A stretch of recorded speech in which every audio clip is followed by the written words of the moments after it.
Hollywood, Florida. Hope you did too. Chris, thank you, and welcome to Houston and the XFL. St. Louis and Houston both thick in the playoff race in this 10-week regular season. Houston leads the South. St. Louis in second place in the North. Teams have traded turnovers on their first possession. Second drive for the Battlehawks, led by A.J. McCarron. And the 10th play of the drive, and that's complete for another first down. Tom Hart, Greg McElroy, Cole Kubelik, and Katie George with you. And this is a big-time matchup in terms of the postseason. And such an important game, really more so for St. Louis, just given the standings right now in the XFL North. Seattle on a 5-game win streak. They are 5-2. Seattle trying to, or St. Louis, excuse me, trying to get there. They're sitting at 4-2, but currently own the tiebreaker, and they'll meet again here in a couple weeks. So a very important game for St. Louis. Play action, McCarron looking for the end zone, wide open, but too much for Darius Shepard.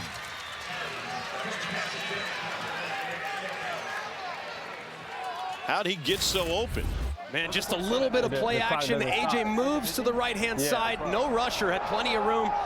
Just threw it a little bit too far. Sometimes when that wide receiver's so open, it's hard to just drop it in there. Just a rare miss from A.J. McCarron. He's played so beautifully through the first 6 weeks.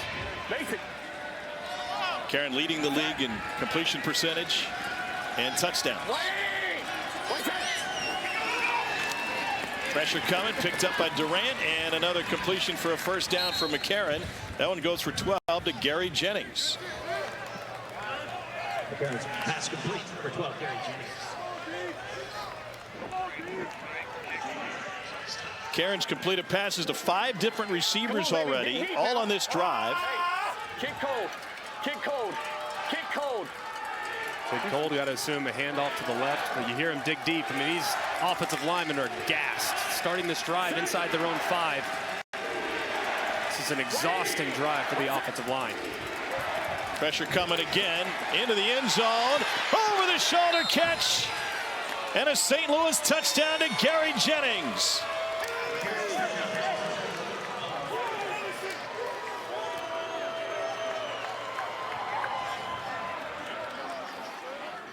Second touchdown of the season for Jennings. That dude loves it. Came with his own costume and everything. Played with an Earl Campbell tearaway jersey. Wrong town. 50. PT. In the XFL, you can choose your number. They're 50% on 2-point conversions this season. They'll line up to do that same thing here. Hey. Spread it out. Go swag. Swag. Hey. Brag. Brag. Set. 180. What's that? Batted away and incomplete. But St. Louis with a 13-play, 96-yard drive that took nearly 8 minutes off the clock. And a tremendous drive from A.J. McCarron and the St. Louis Battlehawks. You see him point to his left saying, hey, I see you one-on-one. I'm going to get out of this run play. I'm going to throw the one-on-one fade to Jennings. He drops it in the bucket. And the Battlehawks take the early lead. McCarron's looking at the tablet trying to find some answers. Looked like he had him in that last drive. He went 8 for 11 for 85 yards. His tablets are really interesting, but it gives him a live look at what the opposition is doing. You don't get that at other levels. In fact, let's get you down to the sideline. Here's Katie George with AJ. AJ, successful touchdown drive. You don't get the conversion. When you come over to the bench and you're looking at your tablet, what are the first things that you analyze? Yeah, just what coverages they're playing to certain formations, personnel-wise. How are they matching it? Are they going to match base? Are they going to play nickel, dime? It's kind of just figuring out what the hell they're going to run. Biggest thing, and what we can do to, take advantage of it. Biggest thing. Appreciate it. Yep, of course. Thank you. Well, McDonald with the handoff. What ball came popping out? He's ruled down. It's a loss of 1. What kind of advantage is that for quarterbacks? It's amazing. I mean, I was almost thinking about it, do you have paralysis by analysis? You have too many things that you're looking at and considering, but what a valuable resource, especially on the first couple drives, so you can figure out what their defensive plan is going to be. McDonald making his first start at quarterback, former Hawaii standout. Took a hit on the slide. It's a gain of 3.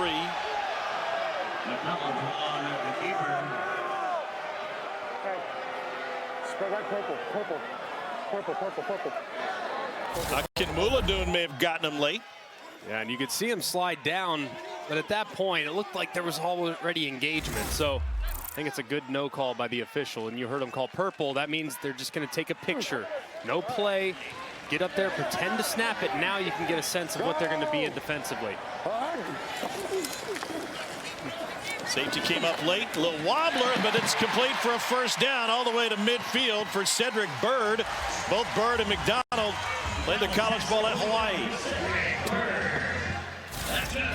That was a really important completion for McDonald. Just hadn't really been on the mark just yet, and that's a tough throw. Over the middle, man coverage, got a guy moving with a lot of speed right to left. Fluttered just a hair, but that should dial him in now with his accuracy. Oh, wow, almost picked on one that was too high. Mike Hampton had an opportunity. He's back after missing last week with an illness. Ball just thrown high and inside, and really fortunate that that one fell incomplete. Well, you just said that previous pass was going to help his accuracy. I think that's what it was, a tighter spiral at least. Let's find the positive. Let's, that's a better looking ball. Greg McElroy's looking for positives. We've really made a turn, folks. On the draw, this is Bryson Allen. And Allen weaving his way all the way down to the 22, a pickup of 27 yards.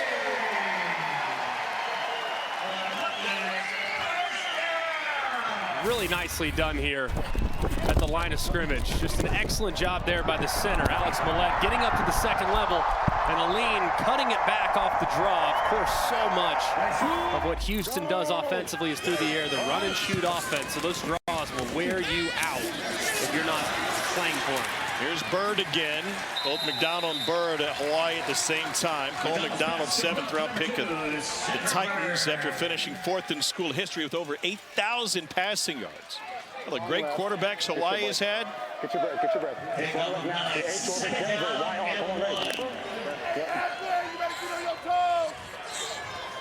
2nd and 1.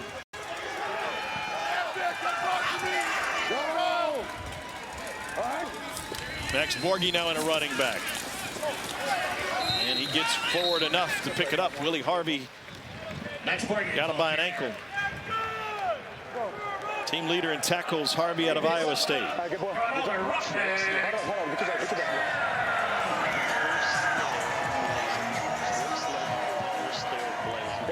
Denver star 1 ready. They don't give you a hand in Houston, they give you an entire leg. I might be giving it. And you hear him right here, Denver. It should be a little zone read here by Cole McDonald. Borghi takes it to the 10. That's a gain of 3.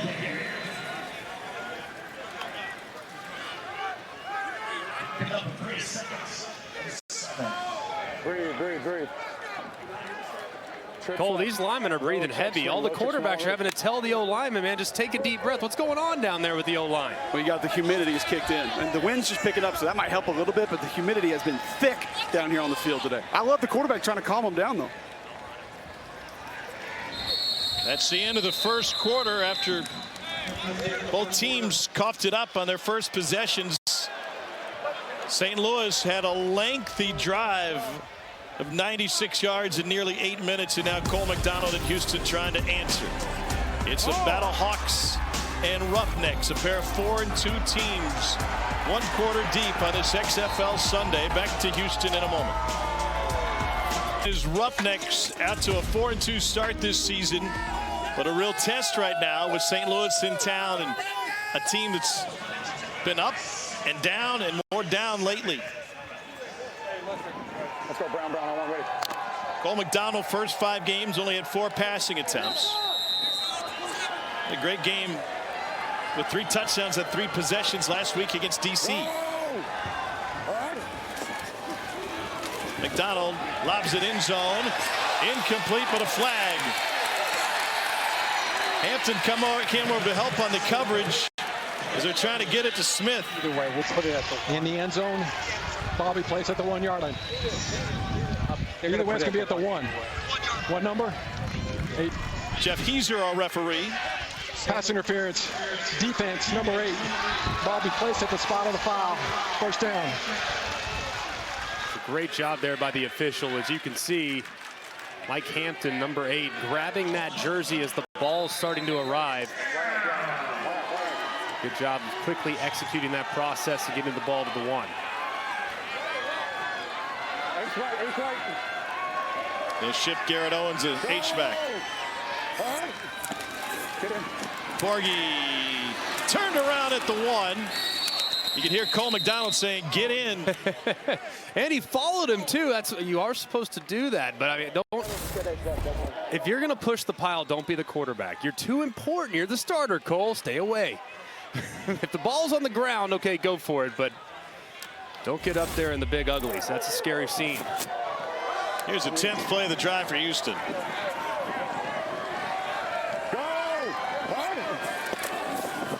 Borgie again. Stopped again.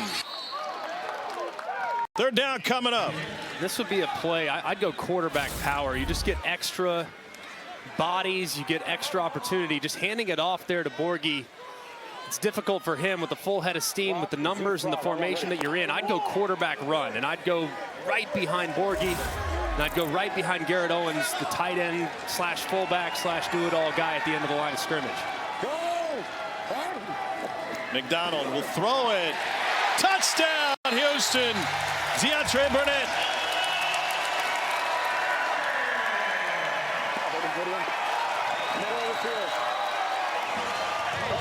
Very nicely done there.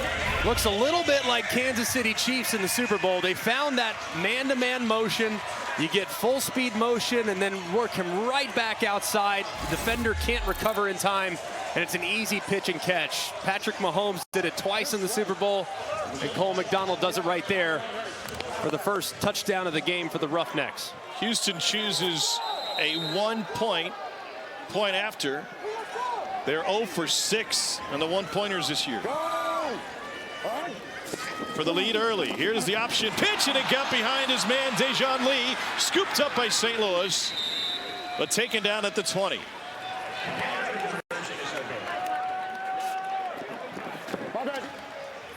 Speaking of Chiefs Kingdom, represented here in Houston and straight out of that Kansas City playbook. Old McDonald found a receiver. E-I-E-I-O. We are tied at 6. Home to take on St. Louis at 1 o'clock Eastern. Then the Renegades take on the Guardians at 4. And Sunday afternoon, Lone Star Battle, the Brahmas and Roughnecks at 3 o'clock on ABC. Will be in San Antonio for that one, followed by the Defenders and Sea Dragons on ESPN2, with DC coming off of its first loss. Every game available on ESPN. That is a short kick. That'll bring a flag. So, Andy, we're short SFK. Ball didn't make it to the 20. Let's listen to Dean Blandino. Illegal kick. Kicking so team. Short of the 20. The ball did not make it to the 20-yard line. 15 yards from the spot of the 15-yard penalty is enforced from the spot of the kick. It's accepted. Number 8. First down. Houston, number 8. Short free kick. Man, what a huge field position switch this is.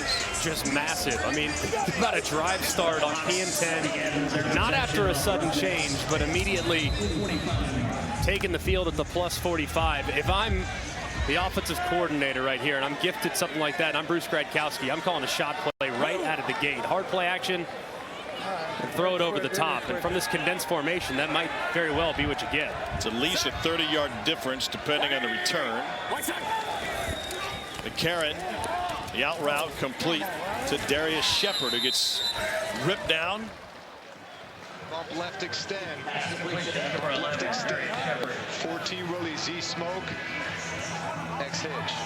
Bump left extend. All right, so you hear that 14 roadie. That's the run play. Z smoke is to the left. That's a short throw behind the line of scrimmage. The X is to the right. That's Marcel Aitman at the top. He runs a hitch route. It's locked too. And against soft coverage, you can take that all day long. Do you like the hitch here? Love the hitch here. Tejada is the cornerback in front of him. And A.J. McCarron's going to have to use the timeout with the play clock getting late. St. Louis. When we return, St. Louis Battlehawks looking to answer Houston, looking at a 2nd and 5. A.J. McCarron, 9 of 12 through the air. This is all in the family for this guy who's got a chance to play in front of his boys.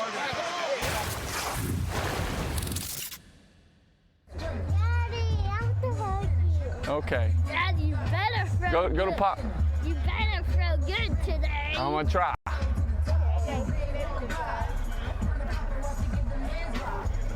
Come here. What's up, baby? You good? Love you. Three boys, Tripp, Gunner, and Cash. One wants a hug. One wants him to throw for 4 tutties. You better throw good today. I like it. Hey, it's tough. Hey, competition started in the McCarron house. 2nd and 5. Little lull, and Butler couldn't squeeze it.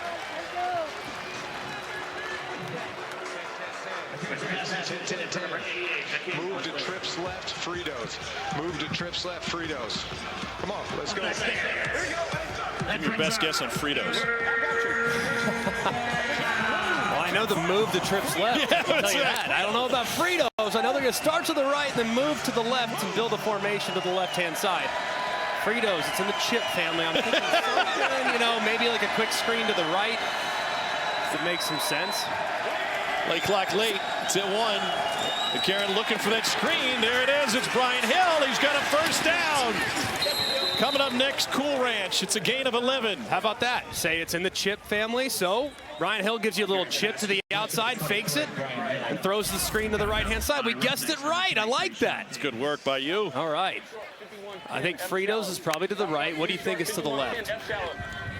Lay's, Cheetos? Lay's. I think Lay's. Lay's to the left. I think that sounds right. Baked Lay's?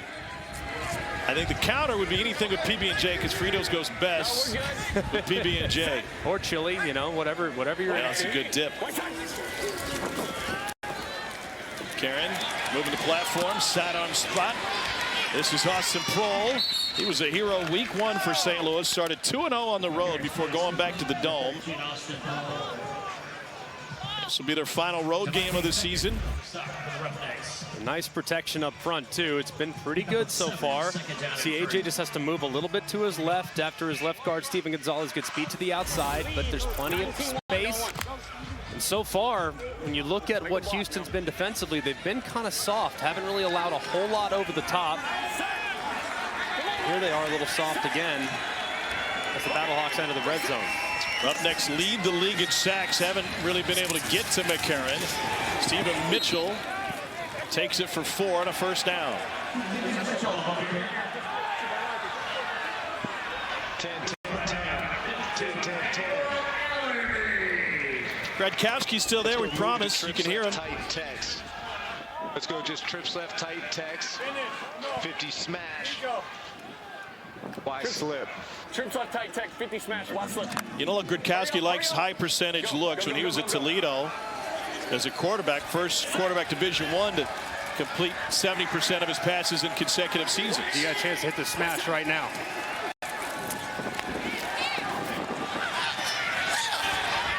No, there's the flag. Marcel Aitman impeded by Raleigh Tejada. Probably around the 5. Is the spot good? Really got I love hearing Anthony Beck saying they can't guard you. closer to the 5. Closer to the 5 on the spot. Put the ball on the 5-yard line. Pass interference. Defense, number 23.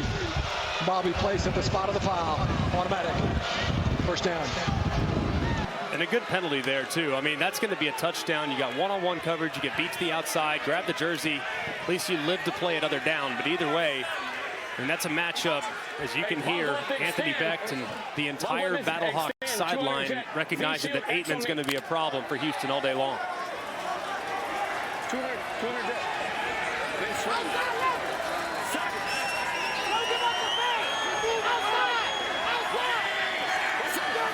Pressure up the middle. McCarron, complete. Shy of the pylon is Aitman again.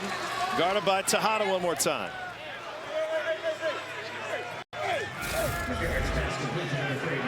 Pressure up the middle. Good recognition by AJ.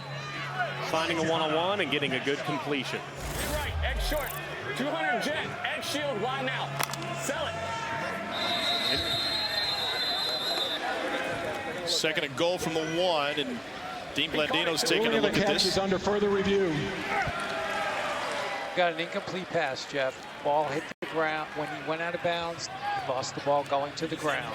But it's great work in the command center. So I'm going to give you the previous spot information. We're going to go back to the 5. Did not maintain possession of the ball going to the ground. Second down. We're on the 5 right hash. Let's take a look at it right there. Has it, but as a result of their collisioning, and you have to maintain sole possession. Now the ball can move, but you have to have possession. And Dean Blandino clearly in the control center didn't feel like he had enough as the ball was hitting the ground. Collisioning. Collisioning. Yeah, it's a new verb. Everybody's saying it. Sweeping the nation. Yes. Second and goal.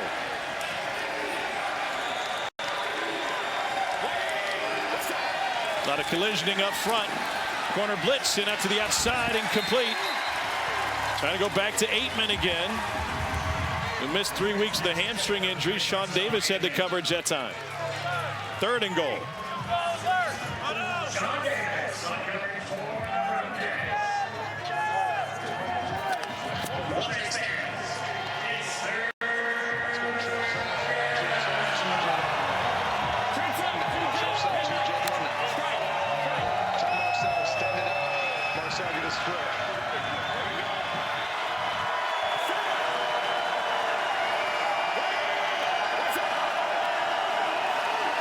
Pressure from his blind side, and it is caught.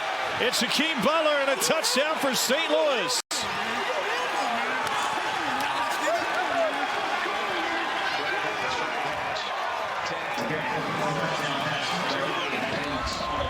Fumble on their first play, the consecutive scoring drives for St. Louis. 50 PP.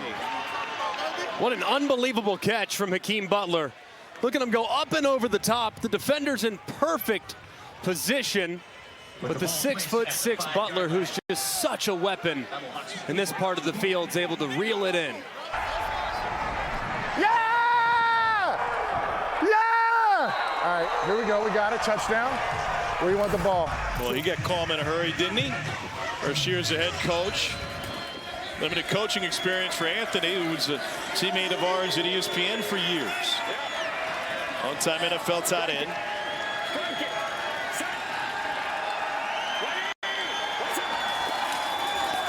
McCarron, quick release. It's Butler again. And a finger roll. And St. Louis able to extend its lead.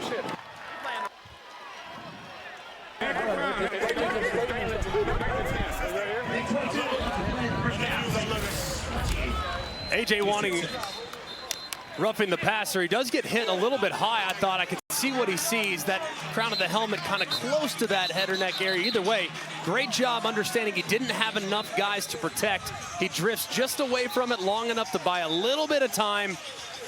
Floats it with plenty of air underneath to allow the receiver to go up underneath it. And in a quick, all-out pressure, got to beat him immediately. When you give it a little air, you give your receiver extra time to locate the football. Just another terrific drive from A.J. McCarron and the Battlehawks offense. Hakeem Butler's 5th touchdown catch of the season. Came in 2nd in the league coming into this weekend at touchdown grabs. Dejan Lee back to receive this kick from Donald Hageman. Hageman, former Aztec, big week for San Diego State here in Houston. Here's Lee. Out to the 30. Let's check in with Katie George. Hakeem, it felt like you had to fight over that touchdown just a little bit. No, it wasn't really a fight. I told AJ to play before because I was open, so he threw it, trusting me. We get touchdowns, baby. Yes, you do. You're very good at that. You moved here when you were 16 years old. What's it like being back in H-Town? Oh, it feels good being back. I got a lot of family here. My sister Amber, she's not here. I love you. My nephew is Malachi Eli. I love him too. My little brother Khalil. But I got a lot of family here, so I got to show out. How many? Too many to count. Thanks, Akeem. Pushing the ticket list for the former Fort Bend Travis football and basketball standout. Back shoulder, good catch by Deontay Burnett. Deontay Burnett has a gain of 12. I'll tell you what, there's some wideouts in this game now. I mean, you look at what St. Louis has between Marcel Aitman, who's great to see him back healthy again, what Darius Shepard's been doing, what Akeem Butler's been doing all season long, and then Houston, man, I mean, they are across the board. Even without Jontre Kirkland, they are so deep. Quick release. This is Cedric Bird again. First down, pick up a 14. This red choice. Hum the trips left, red choice. Hum the trips left, red choice. Right, choice. So the receiver to the right gets to make the decision. So this receiver can run an out route, a go route, or a post route. It's his decision. That's why the name is choice. He wants to go route. Incomplete. Let's go. Trips left. Lizard. Tampa Lizard. Trips left. Tampa Lizard. Let's go. We got a whole fuck. Plenty of time left. We've seen some lengthy drives in this one. Touchdown drive for Houston, covered 11 plays last time. Here's Borghi for Washington State Cougar. And he slips through. Somehow he pounded through and he ends up with a 23-yard gain. Man, I think Borghi's so good. I just can't believe he doesn't have a home in the NFL. He's so good in third down. He's so much stronger than you think. He always seems to make initial contact miss. And he's a great contributor in the passing game. Of course, playing for Mike Leach at Washington State. He caught 1 million passes up there. He's a guy that I think can play at a ridiculously high level, even though he's not necessarily your prototypical measurables. Here he is. Part of this is Dejon Lee. Now McDonald throws it away. Borghi's played for the Colts, Broncos, and Steelers in his time in the league, and might have a doppelganger with Christian McCaffrey. If you do a double take, I mean, it really is. They look exactly the same. You've got to look down. I mean, Christian obviously a little bit bigger. But either way, similar skill set, too. I mean, just very crafty, running routes out of the backfield, can contribute in the return game if you want him to. He's a guy that I'm just shocked isn't on a roster in the NFL. 41 touchdowns in his time on the Palouse. Here's Dejon Lee, and he gives him a burst to inside the 10 and another first down for Houston. You guys mentioned the Borghi lookalike with Christian McCaffrey. John Yarbrough, offensive lineman for Houston, said that it goes a little bit further. When he was in Carolina, he remembered Christian McCaffrey rolling up to camp on a skateboard, and he said, first day of camp for the Houston Roughnecks, guess who rolls up on a skateboard? Max Borghi. Go! Lee again, and a flag thrown. I don't know if I like the skateboard play or not. That just seems dangerous to me. I mean, we are playing football after all, but I mean, maybe do that after the season. You know, I don't know. Holding the skateboard away. Offense, number 79. 10-yard penalty. First down. Should you feel better about a motorized scooter? Maybe a bird or a lime?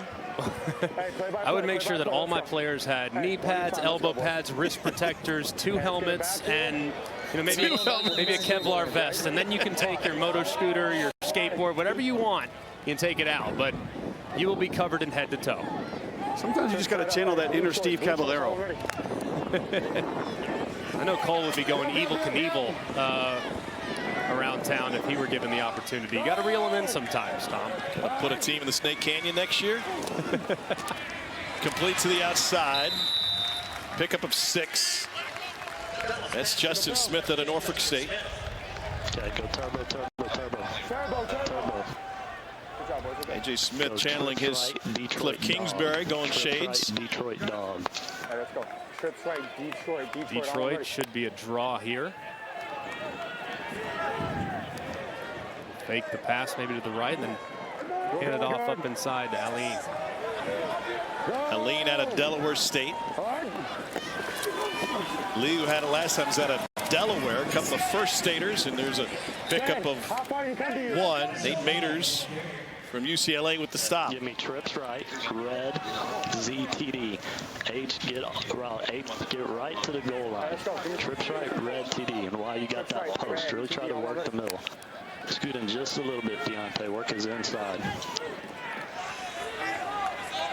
TD, you say, sounds like he's just going to throw a little curl route right inside, right at the goal line, low and away. Everything's covered, so it turns into a jump ball. And Trevell Harris has a pickup of 5. Carson Wells brought the pressure, pardon me. Fortunate on this one. You see on the right-hand side, Carson Wells working back inside. They've done a really good job, the defensive ends for St. Louis, for the most part, of understanding exactly where the quarterback is in the pocket as they rush the passer. That's unbelievable. So you can see Anthony Beck knowing that was a pretty fortuitous throw. You don't have to draw a picture on the scorecard. Cole McDonald goes back sideline side, threw a strike on the sideline. Hunter Duplessis fits it in from 25. For an 11-play drive, the last one, that's a 10-play drive, but held out of the end zone. We all love Houston, and we love this matchup. We've got a great one brewing here in H-Town. In from behind, and now trailing by 5 with 3:04 to go before halftime. Hunter Duplessis with the field goal from 25 yards out, kicks it away. And moments ago, Cole Kublik with Cole McDonald. Cole, you had the interception first series of the game, been able to bounce back now, drive back down the field a couple of times. How have you been able to do it? Take me through your mentality. Yeah, just made a dumb mistake throwing across my body, across the field, first of all, and when I was rolling out to the right. Just got to come back and play football the next snap. One snap and clear. I got to know what's going on with asking your offensive lineman to breathe as well. Is there some yoga in the background? Like, how are you getting your big guys settled in? No, them big boys work hard up front, and anytime I can kind of chirp in the ear, tell them to breathe. I see them huffing and puffing. Hey, let's lock in, breathe. It just gives them an extra, okay, relax, get ready for the next play. Got it. Thanks, Cole. Anytime. You tell our offensive lineman Cole Kublik that same thing. By the way, since the opening play fumble, St. Louis play selection, 19 passes to just 3 runs. There have been plenty of room to just kind of pick apart Houston defensively. The secondary has been very aggressive. They're going to squat. They're going to intercept you. That's just what Houston's done up to this point. And A.J. McCarron's done a great job getting the ball out of his hands quickly and recognizing favorable matchups. And there are plenty with that excellent wide receiver core he has to work with. That was Kroll in motion. They run it up back-to-back plays for the first time, and Brian Hill takes it for a first down. A.J. Hendy the stop. We approach a 2-minute warning. Looks like A.J. McCarron wants to try to squeeze one more off here. At least see if he can't go hard count, see if he can't get a free play. There you go. No flag. McCarron taken down. It's a loss of 3. John Daka with the sack. Hey, was he got on sides? He wasn't in a neutral zone, Coach. He wasn't in a neutral zone. There's the explanation to Anthony Becht. Yeah, and you see, he's just he knows the shot clock's low. 2:04, snaps it. As soon as he thinks that guy jumps in the neutral zone, and they didn't feel like he went far enough to justify the 5 yards. So just an unfortunate break there for St. Louis. It'll leave the Battlehawks with the 2nd and 13 after this in the 2-minute warning.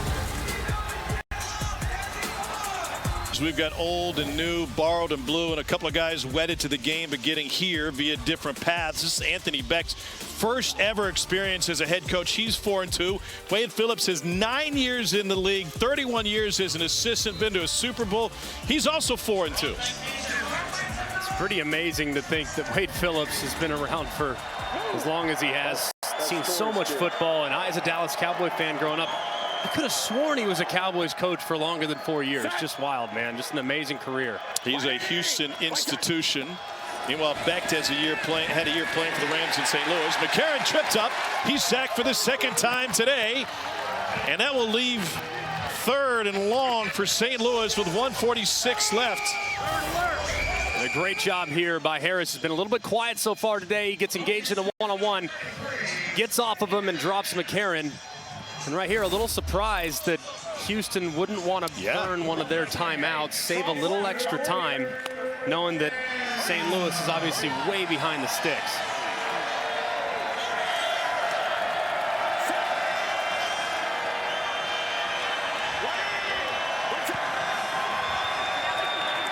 McCarron, here's the screen to Jake Sutherland, his first catch of the game.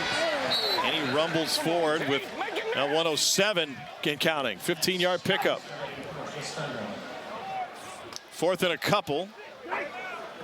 Now, if you're St. Louis, I'd keep my offense on the field just to get them to spend a timeout, if nothing else. Probably still going to end up punting it. But I would at least, I mean, right now, valuable seconds are ticking off the clock for Houston. If you don't get it, then you're obviously looking at a situation where they get it with great field position. Battlehawks have converted 40% of their fourth downs. They do take the snap. McCarron going deep into coverage, and it's batted away. 28 seconds left, a turnover on downs near midfield. And this might be one where Anthony Becht strongly considers challenging it, because it does feel you have that one challenge in the XFL, and Anthony Becht's thinking about it. You can challenge a penalty because it does appear like the defender arrives just a little bit early. Let's get you to Dean Blandino. I'm with you. He's challenging that it was defensive pass interference, correct? He's challenging it? Yes, sir. Okay, we are looking at it. I think this is a good use of the start challenge. on my end zone. Watching it in real time. St. Louis is challenging the ruling on the field. Looks bang, for pass bang. interference. Another shot here. Play is under further review. Okay, let's go Sky Cam. Let it go. So you're not getting it, all right? You really either have first down there, right, or first down Houston here. But again, in real time, bang, bang, the ball gets there. I just want to see a sideline shot just to make sure here. Yeah, that's what I'm looking at. Sideline's my last look. Again, it might be a frame early. In real time, bang, bang, not enough here. Yeah, you hear it. I mean, you got to watch it in real time, really. Said if you just a frame early. All right, Jeff, after review, the ruling on the field stands. It's a bang-bang play. The contact, everything occurs right at the same time. Thank you. We got Dean Blandino in the command center. Here's the call from Jeff Teaser. The ruling on the field stands. There is no pass interference. Dean, Major League Baseball is well underway, and we see guys being called out at second base, but being off the bag for a fraction of an inch. How does it vary in football when you're talking about it being bang, bang, and maybe a frame early, but not enough? Exactly. The game is officiated in real time on the field, and we can sit up here and micromanage it and go frame by frame and say it's a fraction of a second early. But on the field, that's not one we're going to call. We want to keep that consistent standard. Appreciate you, Dean, in St. Louis with the takeaway. Chris Cooper with the interception. And now they're saying incomplete. The ball was on the ground. And 23 seconds left. And this would be unfortunate, too, because this would be a spot where maybe you would challenge, but you just spent your challenge just a moment ago. This ball sails on McDonald. Does it hit the ground? That's a good job by the official. The nose of the football, as you can see right there, as Cooper's going in to try to intercept it, it goes right between his arms, and the nose of the football does, in fact, touch the ground. I think the understanding from a coaching perspective, what Dean just said about how the game of football is officiated in regards to replay. Number one, it's reassuring to me as a viewer and as a fan that we're not going to micromanage it, but it also has to impact your decision making and when to challenge, breaking down exactly what you see. Correct. I agree with the challenge there, though. It's a pivotal play. You're giving them great field position to steal some points, so I like the idea of challenging that. It could be a big difference because you have first and goal or first and 10 inside the red zone if, in fact, you get it. So I like the idea, but you're right. I mean, it goes back to, hey, we all see on Twitter those screenshots of guys grabbing jerseys, but you have to officiate the game and you have to review the game in real time unless it's a catch-no-catch situation, a spot foul situation, or something along the lines of that. And you could hear Anthony Beck talking with his coaches up in the booth and reminding them that they have to view it in the same way. Hey. The timeout with 8 seconds left in the first half. Go for the ball. Then we don't have to freaking get near the receiver. Player 54 rolls on, and we've got all sorts of drama in the league. Episode 5 looks at why Wade Phillips and the Roughnecks brought back cornerback David Tolentino. Tensions rise for Terrell Buckley and the winless Guardians, who found a win against the best team. And the Sea Dragons looking to extend their win streak with the help of breakout wide receiver Ja'Cour Pearson, who leads the XFL in receiving. All 5 episodes are available on ESPN+.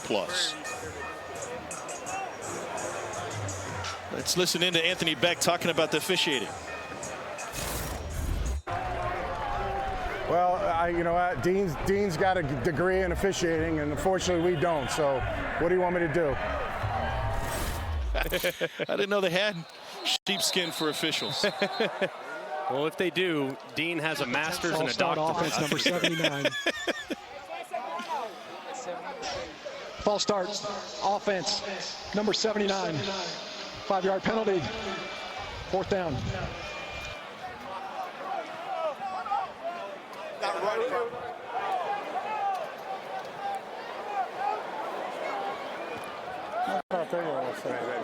Right here, I mean, I would do a little quarterback quick kick if I were Houston. I would snap it and try to kick it down and something like that, but run the risk here. That is incomplete.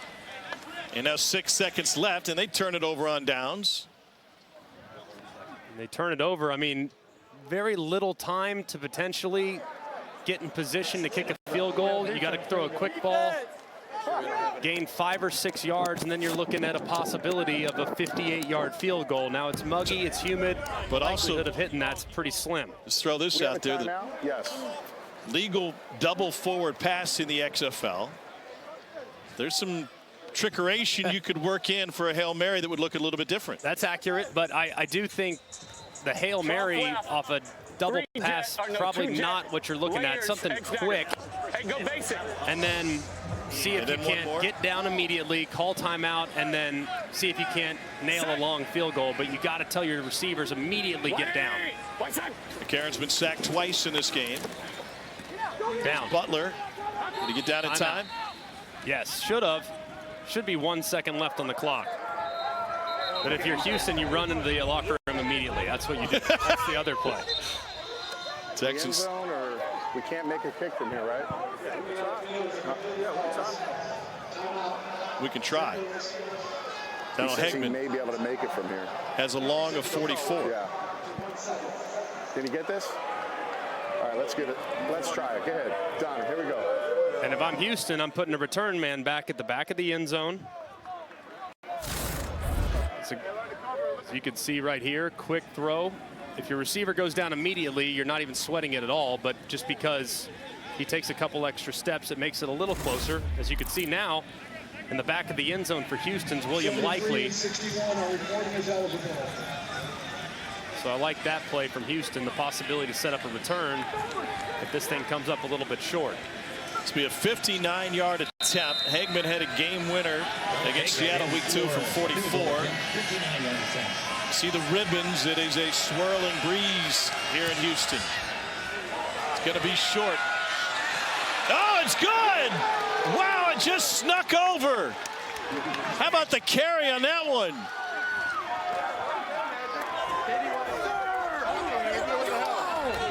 And St. Louis will take a 17-9 lead into the locker room on the longest field goal in the XFL.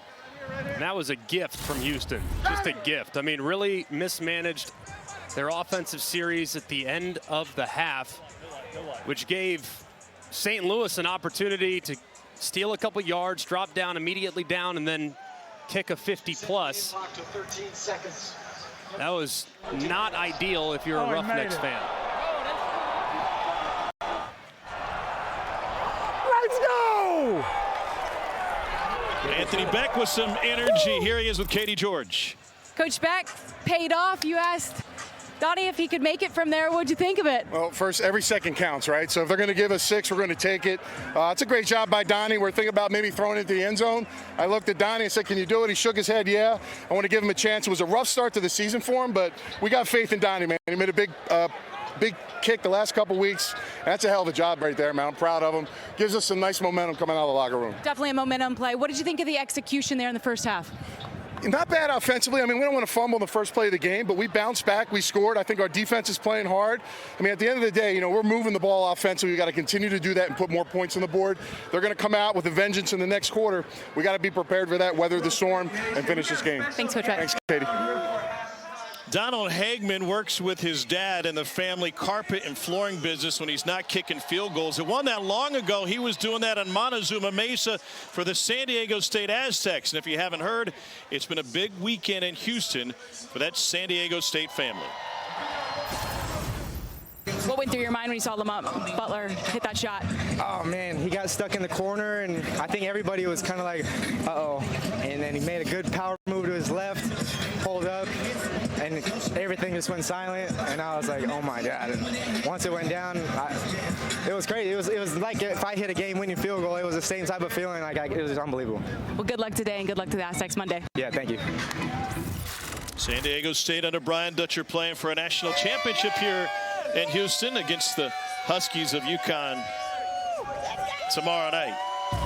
We've got plenty coverage coming your way. We'll take you inside both locker rooms and give you all sorts of XFL access. We'll also take a look back at the best of the league from Week 6. XFL coverage rolls on from Houston, where the Battlehawks of St. Louis have a 17-9 lead at the break. Schedule, we get doubleheaders Saturday and Sunday. These Battlehawks will be back in the Lou for a 1 o'clock kick on ESPN against Vegas, and that's followed by Orlando playing host to Bob Soup's Arlington squad. And then Sunday we turn over to ABC. We'll be in San Antonio for the Brahmas and the Roughnecks, followed by DC trying to bounce back from its lone loss of the season. We'll take that long trip to the Pacific Northwest to take on Seattle. All games available on ESPN Plus as well. Today's game flow is brought to you by Progressive.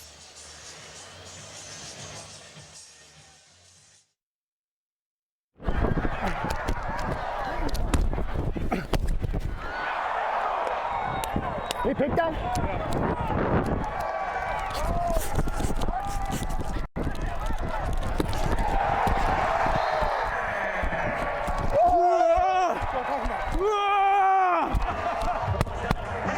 Nice little wrinkle there, with that motion. It's tough. With the wind, where do you feel real good he can fight through that, push it through it? Probably like a 29, okay. 30. Okay.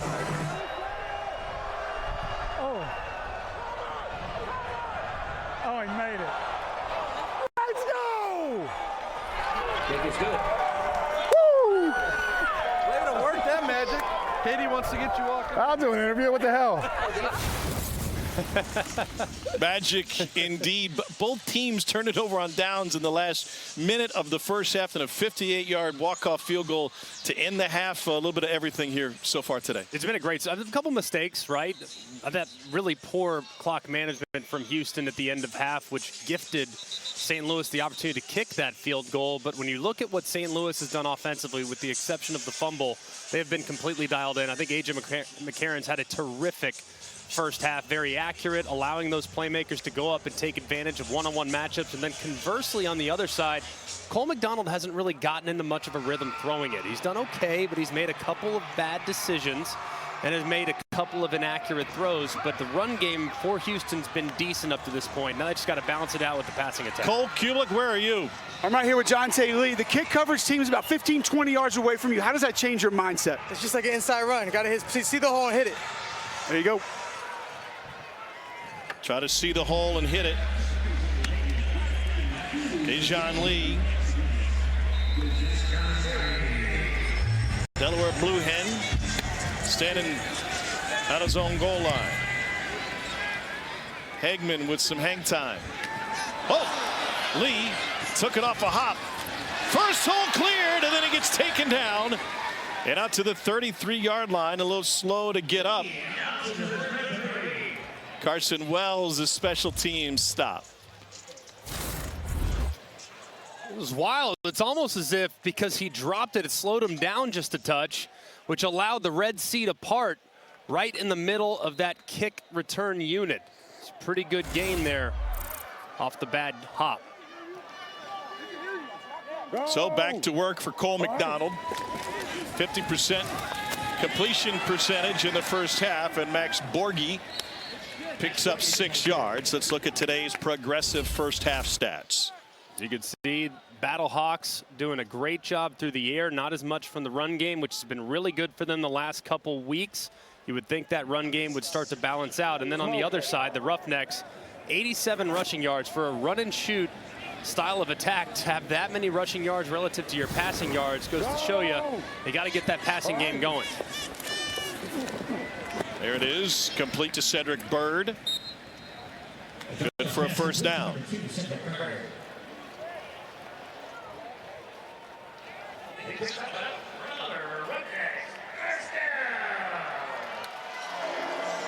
Red, on one, ready.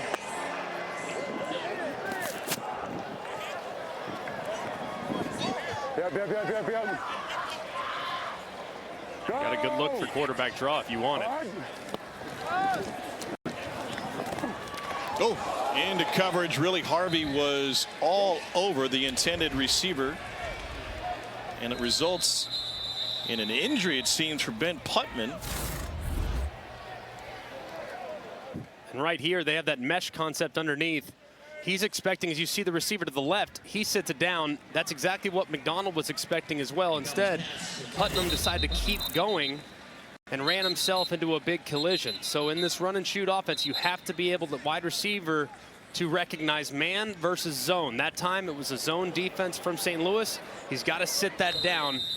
If he does, it's probably a completion, and he avoids the big hit.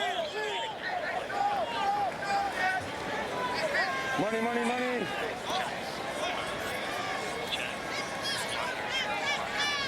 Go! All right. There's a slant that's good for a first down. Travell Harris. Trips left. Yeah, give me trips left. Broncos. Trips left. Broncos. Read in. Get the breath. Straight run. Let's go. Get off the ball. Trips left. Broncos. On one. Ready. Broncos. Okay. Their zone run game, made famous by Mike Shanahan, the Denver Broncos many moons ago. Many moons ago? You make us feel old. Here's Aline. Picks up 9 on first down.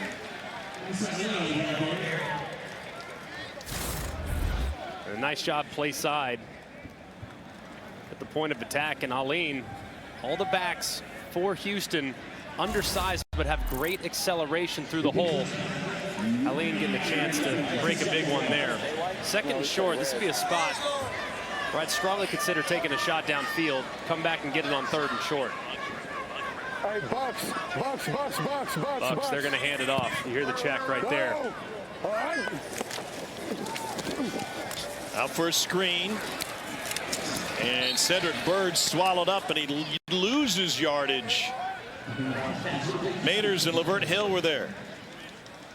Man, I just don't like this decision at all from Cole McDonald. Second short. Look, you have 2 guys on this side of the offensive line. Look how many different blockers. You have 3 blockers on this side, 2 defenders. Hand it off. It's a walk-in. It's a laugher. It's an absolute no-joke first and 10. Now you throw it, and you lose 4 yards. He might score if you hand it off. Now they hand it off on 3rd and 5. And Borghi gets bottled up. And he loses 2 more. Mike Rose from Iowa State with the stop. Sometimes, look, I know you want to throw the bubble. I know you want to throw it. Naturally, as a quarterback, you're inclined to throw it. But you have to let common sense override the rule. Understand the down and distance. You see 2 defenders on the side that you're trying to run the ball. Hand it off. Let me ask you a very basic question. Why the default to the throw in a quarterback's mind? I mean, just hero ball? I'm not sure I can explain that one. I think just naturally you want to try to get a completion. First punt of the game for Houston. Race Porter pops it up, and a fair catch taken by Austin Pearl. 26-yard punt.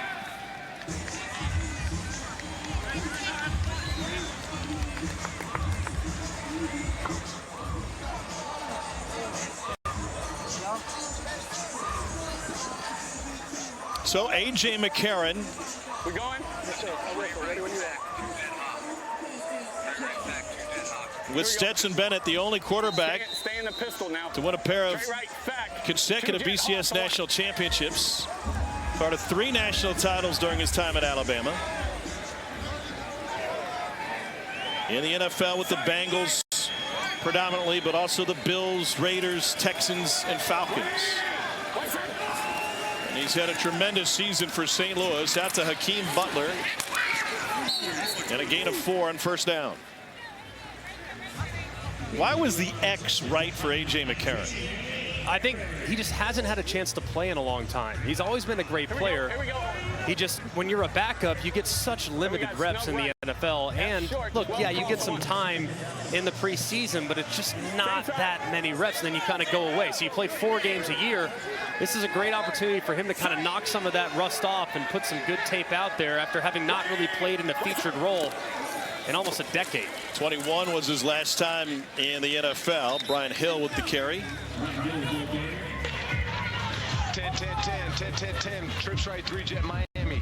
10, trips right, 3 jet Miami.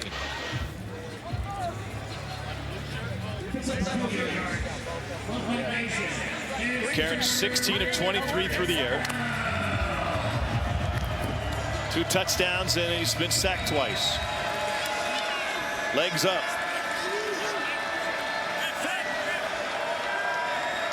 Oh, we got 2 of them? A pair of prosthetics in the end zone? McCarron, incomplete. Got a big leg and a little leg down there. Stephen Mitchell, the intended receiver. That's it. We got 2. Meanwhile, the big leg came from Donald Hagman, a 58-yard field goal to end the first half.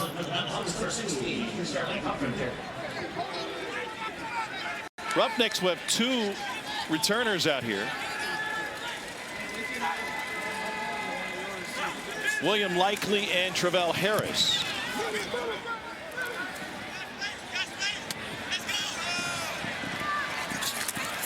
Likely gets taken down by the first man, 48-yard punt. 3-yard return. Put your legs in the air and wave them from here to there. We're in Houston on this XFL Sunday, and St. Louis still leads. Bucks Ripper, 8 hey, seconds. Bucks, 8 Bucks, seconds. Bucks. Go. All right. Hey, it was man-to-man, Cole. You got to hand that off. Bro, fuck out that dog shit, bro. Yo, what's up? That's me on that that Ripper. I'm really curious about the interaction between the offensive coordinator and the quarterback. He wasn't jumping him. He wasn't telling him you were wrong. It was a reminder more than anything. You still have to play the next play. Now, you would get Ripper on the sideline after you make a decision like that, or ripped, if you will. Terrible decision. I mean, it's as simple as that. And honestly, AJ can help out his quarterback by not even putting the Ripper on it. Just say Bucks. So that way you don't even have it in his mind whatsoever. Here's Bryce Allen, but there was a big play in this game. They lost yards on consecutive plays. I'm sure you've played for coordinators that were a little bit more forceful in their criticism in game. What's best for a quarterback? It just depends on the guy. I mean, some guys can take it. Some guys respond to it. Some guys go into a hole. It just depends on who you are. But I mean, Cole McDonald's played a lot of football. I mean, he's seen a lot. So, and AJ's young. He can relate to these guys. He knows how to reach them. Donald took a hit as he threw, and it falls incomplete. Got ear hold. All right, give me this. Turbo. Spread right, red check, H streak. Spread right, red check, H streak. Let's read it. Red check. What's the read? Read means the H is going to run right through the middle of the field, but they want to check first to see exactly what they want to give the outside receivers.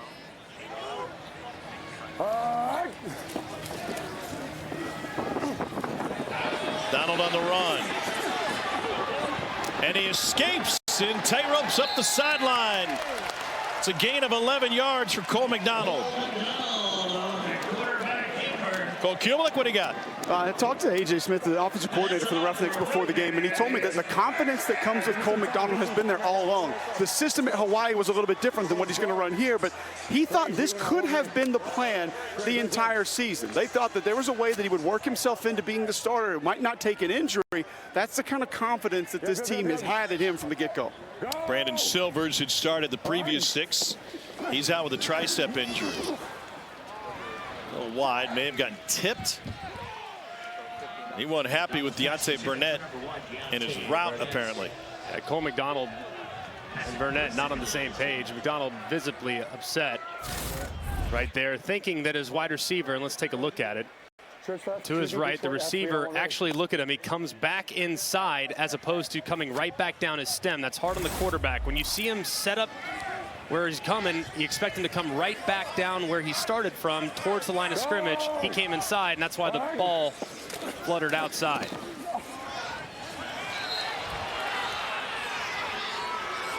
right, we're fine. There you go. You're the quarterback, corner here saying, hey, we're fine, we're good. Don't worry about it. There we go. Give us this. Let's go blue. Check, Z switch. Blue check, Z switch, H hook. Blue check, Z switch, H hook.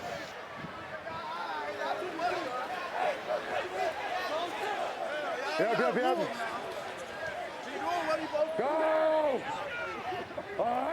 He's missed his last couple. McDonald on 3rd and 10. Got swallowed up. Somehow he hung onto the football. And there's a flag. Let's talk about this. Go slow here. Akin Muladun had the sack if it stands. It's just a tackle. It's just a tackle. It's just a tackle. Okay. You hear Dean cleaning There is it no up. foul for a late hit. 4th down. That was a great job there by Dean Blandino. Look, on the field, it looks violent. Throws the quarterback down. It's a great pass rush inside. You get a hold of him. Really, the only way to get him down is to do it the way he did it. He didn't land with his full body weight on top of him. Look, is that a flag in the NFL? Probably. But right there, that was a great job there by the control center saying, you know what? No, it's just a tackle. Don't overreact to it because the quarterback went back violently. Race Porter gets into this one. Here's Austin Prohl from the 22. And up to the 30-yard line. 41-yard punt. Playmaker indeed. Freedom Akudamuladen with the sack for St. Louis. It was picked up. When you're going after the quarterback with all your force, what's going through your mind? Are you taking something off of it? Are you trying to not put your whole full body weight on him? Yes, so we can't put our full body on him because that would be a flag. So we kind of roll, and that's a technique our coach taught us. And then after the play, when I saw the flags, I would just went to my teammates and we just celebrated. It was lit. I saw the dance moves. Have you been working on that with Kevin for a while? Oh yeah, it was finally. Thanks, Freedom. Freedom Akinmuladun got through that one clean. Got to the quarterback clean.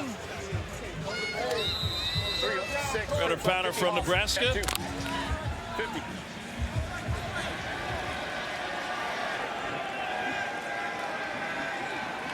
First sack of the game for St. Louis.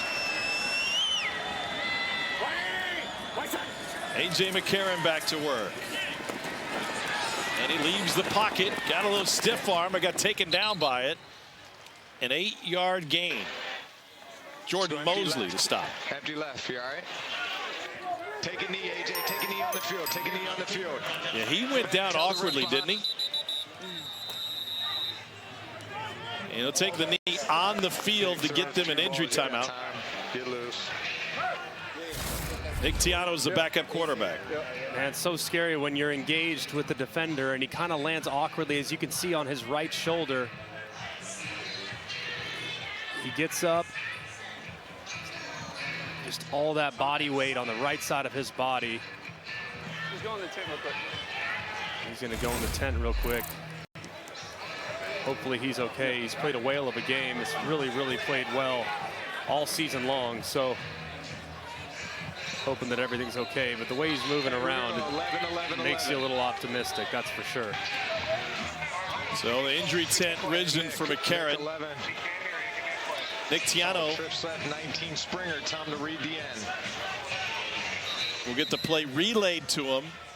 They're just trying to access the speaker in his helmet right before he took the field. Nick Tiano played his college ball at Chattanooga after starting at Mississippi State. He goes hard. Here's the handoff to Brian Hill. And Hill's got a first down. Tiano's going to stay in the game. Let's go. Let's go. Trips right. McCarron just came out of the tent. Tight text. 51 Purdue. Trips right. Tight text. 51 Purdue. Ex-Lookie.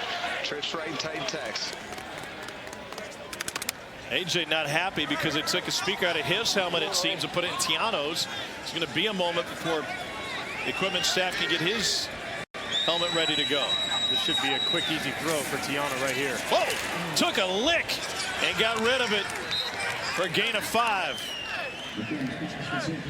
Emmanuel Ellerby came crashing in on him.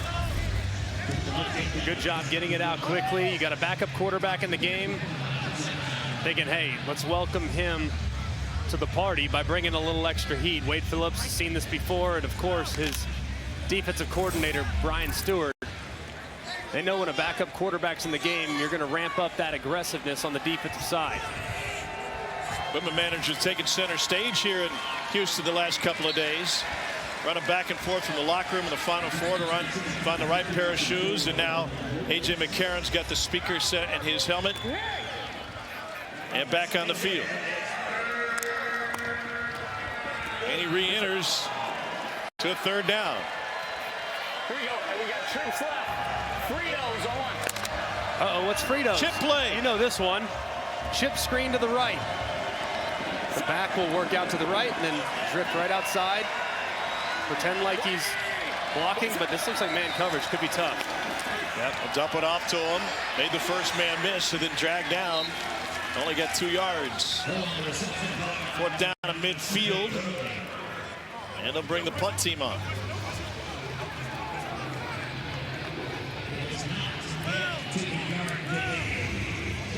Sterling Hoffrichter on to kick it away for St. Louis.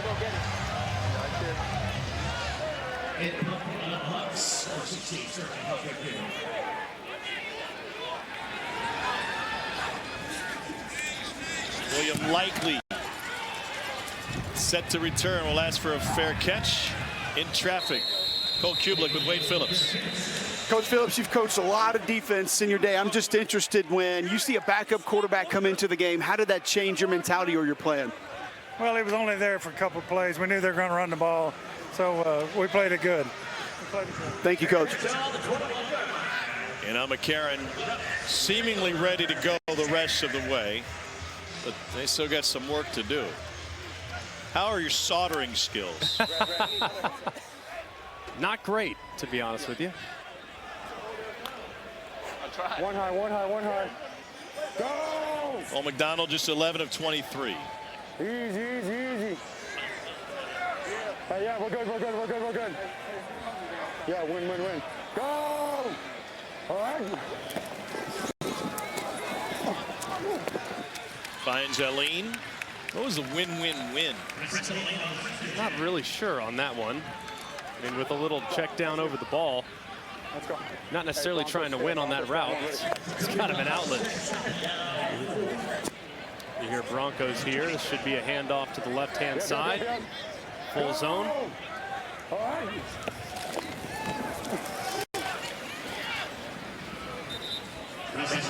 2 yards. Here we go, here we go. That's A.J. Smith, the coordinator. Trips right, Brown Lightning. Trips right, Brown Lightning. Hey, trips right, Brown. Fake stop. Trips right, Brown Lightning. All right, it's, excuse me, change it to black. Hey, black. Hey, stay here. Black. But you got a fade stop. Should be really nice down here. One-on-one, just a little stop. Curl route right here. Goes the slant on the opposite side. That's good for a first down. Yante Burnett, gain of 8. Nice throw here. See the coverage pretty good across the board. In breaking routes, body up that wide receiver for the conversion. It's a big throw there from McDonald.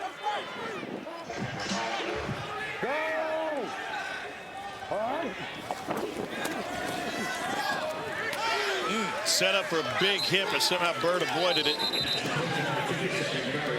Granted, Sebastian had the coverage. Give me spread right. Spread right, Detroit. Spread right, Detroit. Spread right, Detroit. Detroit on one right. Detroit, here's that draw play. Let's get it right here, baby. Give it a good sell at the quarterback spot, and then hand it to Lee. Hitting it 100 miles an hour. There it is.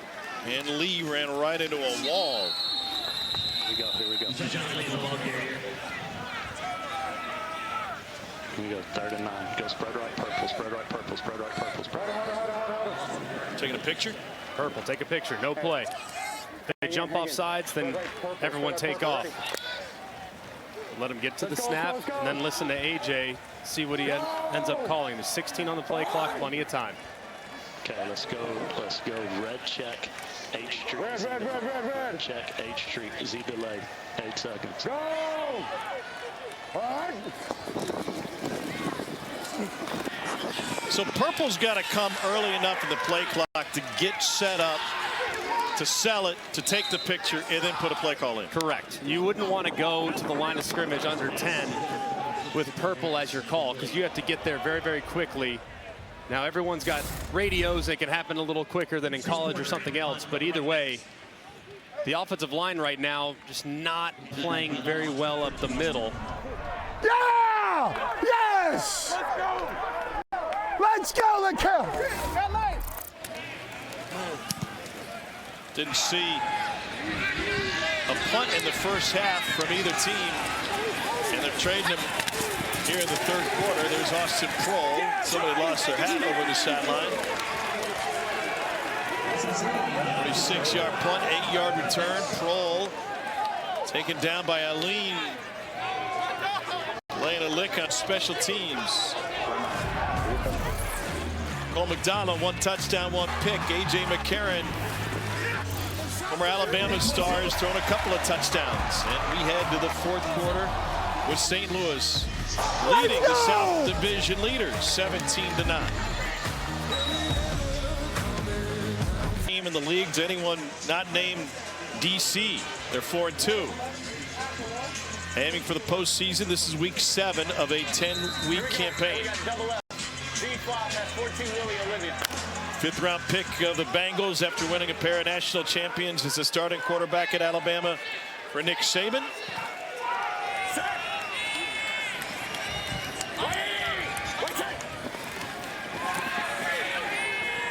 Here's Sutherland taken down. AJ came on the scene when you were the starting quarterback at Alabama.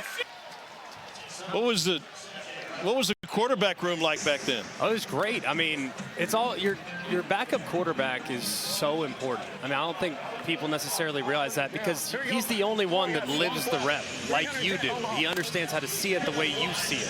He's been in your shoes. No one else in the building understands that. So he was an extremely valuable resource to me, and obviously he's been great at the next level in his time as a starter, and obviously as a backup as well. On 2nd and 9, he finds his tight end again. Sutherland falls forward for a pickup of 7. On the reception again.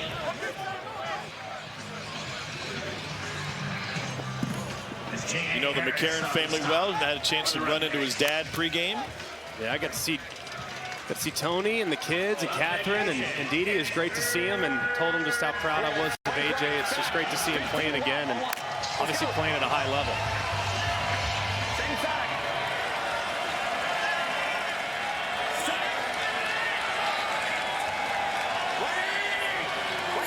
They're down at 2. Straight ahead run, and good for the first down for Brian Hill. Well, maybe not. Be real close. Brian Hill, the ball carrier. Like it was there initially, but man, they surged on it immediately as he initiated that contact. It's going to depend on the spot. He didn't have far to go. We're going to look at it. We're going to look at it. We're going to look at it. It's close. Back it up. I need at least 15. Back him up. I need back up. Back in farther. Because I need to change all that. Brian Hill is a St. Louis native from just across the river. Went to Belleville West and had to get from Belleville to Collinsville to pick up that first down, and they're going to bring out the chain.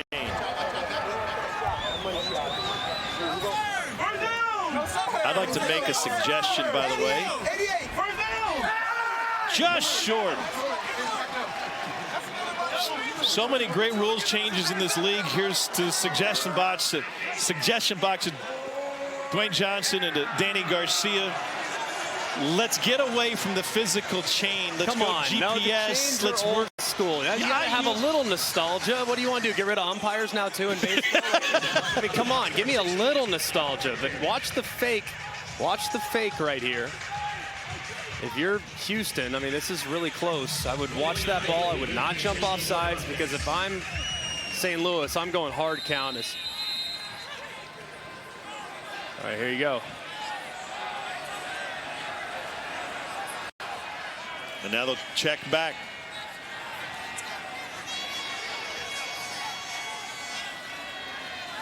Off Richter, booms it. Likely fumbles it, recovers, breaks through, and it gets taken down by Alexander Matheson, the long snapper. And we got some pushing and shoving and flags after the play. Somebody came in late. Anthony Beck played a long time in the NFL. Yes. He never drew one personal foul penalty in 11 seasons as a tight end in the league. After the play is over, unsportsmanlike conduct, kicking tees, number 51, 15-yard penalty, first down. You could hear him say, "We'll get him on the next play." That's his teaching point. If someone takes a cheap shot at you, don't get flagged for it. Yeah, wait for the next play. They always get the second guy, as you can see. Number 21 for Houston went in there and gave him a shove, and then he retaliated, and that's who they got. But ultimately, man, Houston's offense has been playing terrible here in the third quarter. To give them free 15 yards is almost inexcusable. But as you see Anthony Beck talking to his linebacker, calming them down just a little bit, it'll be all right. McDonald gets dropped. That's Travis Feeney. It's a loss of 8. Second sack for St. Louis today. And a great job. Look at the spin move right here by Feeney. Sets up field, spins inside, and drops McDonald immediately on 1st and 10. Great job there by St. Louis's defense after the penalty. Pin their ears back and come after the quarterback. 5th St. Louis tackle behind the line of scrimmage here in the second half. Cole McDonald getting his first start in place of the injured Brandon Silvers. McDonald lofts one downfield and incomplete. Silvers is standing by with Cole Kubelik. Brandon, just give us an idea of now your perspective over here. You have been the starter the majority of the season. What have you seen? What have you liked? Yeah, we just got to get the ball moving. Got to get some completions, get the ball out, and it's a little bit more different offense, but same type of plays. A little bit more QB run today. Obviously, he's a little bit more athletic than me, so you know, just kind of getting the rhythm, and you know, we just got to. We're only 8 points down. You know, it's a one-score game, so we just got to get it going. Take us through what you see from the defense here. Take us through the eyes of the quarterback. It's harder without the play, but looks like we got 5 verticals on. Pick your best matchup. Kind of broke down. Let's go. Yeah, we have 5 birds. Pick your one-on-one matchup, and somebody got to get open, and you know, we got to complete a ball. How have you approached your role being injured and having Cole be the starter? You talk to him a lot? You try to go over there, try to stay out of his way? Yeah, for me, it's like when I'm in there, I know a lot of people in your head. You know, I know he goes down and sits and talks with AJ when he's not, when he's not in. So, you know, I'm not going to mess with him too much in his head. I'll go talk to him at halftime and, you know, just say next play, all the time. Thank you, Brandon. Yep, thank you. Brandon Silvers, 11 touchdowns on the season. A spinner from Race Porter. This is Pro with a full head of steam. And takes it right to the Houston sideline. 11 yards on the return of a 34-yard punt. What a weekend in Houston. Final Four is here. LeBron's here. Major League Baseball and the XFL center stage on this Sunday. Championship going on, and a couple of very interested observers on these two teams. Here with Iowa graduate Jack Heflin, defensive lineman for the Roughnecks. Caitlin Clark has been out of her mind for this Iowa women's basketball team. Give me over under 40 points for her tonight. Shoot, I mean, the way she's going, she got that Kobe mindset. I got to go. She's going to put the team on her back. So I don't want to jinx it, but I'm going over. And I'm just gonna assume you're taking the Hawkeyes over LSU tonight. Always Hawks. Hawks on top all the time. But all your LSU Tigers are taking on Caitlin Clark and Iowa today in the national championship. How do you like your chances? I'm going with the purple and gold all the way. Like, I like our chances. We got some great players, and we've had a great year. So I like our chances. Caitlin's good. Iowa's a good team, but LSU's better, I think. Scale from 1 to 10, where would you rate Kim Mulkey's style on the sidelines? Oh, man. 12. I can never do it, but she got swag. I love her. He's got a lot of swag. Best luck to the Tigers. Best luck to you today. Roughnecks take it to the house. William Likely with a 35-yard return.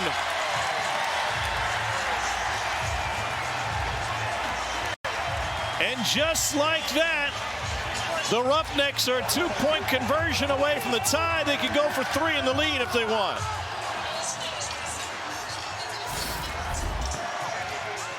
Wow, what a play.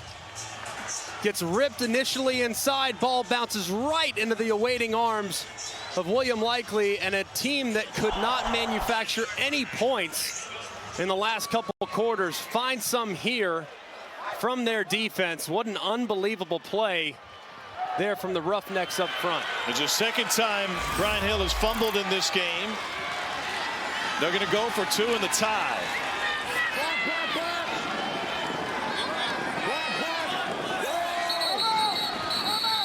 And a timeout requested by St. Louis.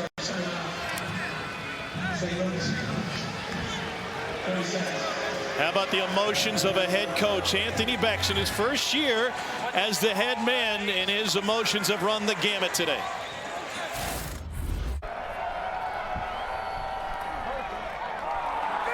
Are you serious? Come on, man. Art, what the hell?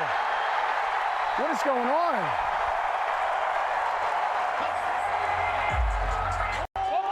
Ball, we got it. We're going. It's a touchdown. 2. Hey, we want to go for 2. Love it. Wade Phillips is into this, and his team with a chance for the tie.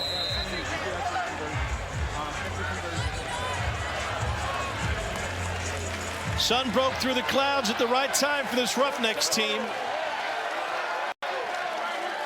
Black. Go! All right.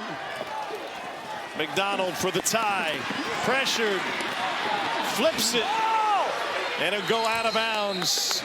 LaKale London had the pressure, but defense, the name of the game for the Roughnecks and William Likely. Here's Cole Kubelik. William, going back to the old kick returner, wide receiver days on that return, huh? Yeah, I got to bring my offensive skills out. You know, I don't get to do it so often now, so when I get the ball, I try to do what I do. Is any part of you understanding where you guys are in the game as far as the score, feeling like you got to try to get one in? Yeah, we know we got to make a play on defense, and we still got to make a play. We got to finish out strong. So that's one of the key factors for us right now. Thank you, William. Congrats. Yes, sir. William Likely played his college ball at Maryland, one of the most versatile players in the XFL, going back to his college days. But he ran with He lets him go. Back to cut set. That's McDonald and Burnett have yet to get on the same page.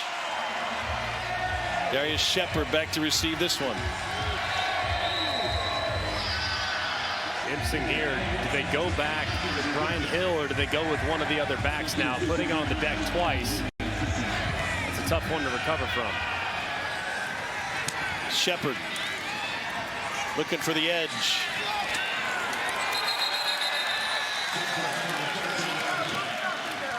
Our first Sunday night baseball matchup of the season is here. Phillies and Rangers finish up their third game series at Globe Life Field in Arlington. Ravi, Eduardo Perez, David Cohen, and Buster with a call on ESPN. Michael K. and A-Rod back with their K-Rod presentation on ESPN2. Also available on ESPN Deportes and ESPN Radio. Our coverage begins with baseball tonight. Sunday night countdown at 6 Eastern on ESPN. Rangers won the first two of that series.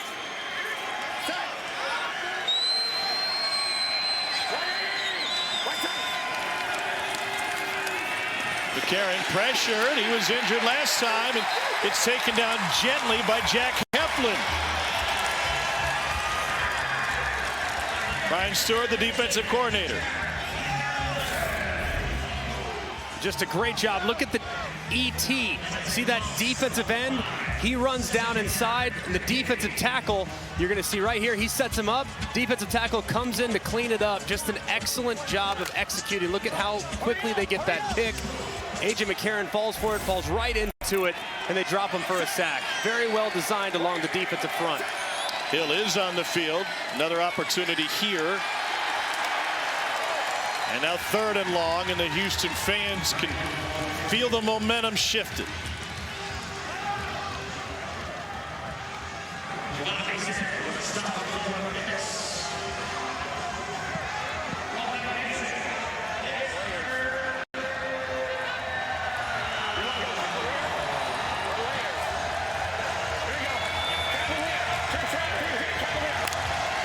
$12,013 have come into TD-ECU Stadium, and they are seeing a thriller.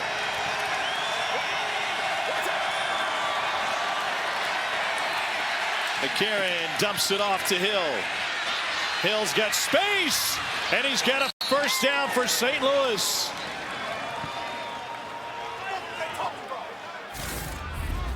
And a great job by A.J. right here, stepping up in the pocket. You see the high side rush, keeps his eyes downfield. Look at all those Houston Roughnecks defenders that are taking off, trying to guard deep to short. He checks it off underneath with Hill, and he gets it after the catch. Just a great job of going through the progression, and a great job by Hill getting vertical enough for the conversion. And G-Mac, you brought up before that series, would they go back to Brian Hill? Katie and I on the field with Anthony Beck before the game against Arlington up in St. Louis a couple weeks ago. He said, listen, guys, Brian Hill is the heart and soul of our football team. His passion, we feed off of it. He's got a lot of fire. He's a guy that provides a spark for our offense on almost every down. So going to be tough to keep him out of the lineup and keep the football away from him if he means that much. Here's Anthony Beck on Hill in his own words. He's got it. He's got it. Good job, B. It's a way to bounce back, Brian. There we go. It's a way to bounce back, Brian. Let's go. 2 fumbles today. Sean Davis was the injured Roughneck. Taken off the field.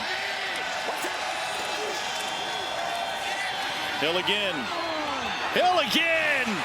And a first down again for St. Louis.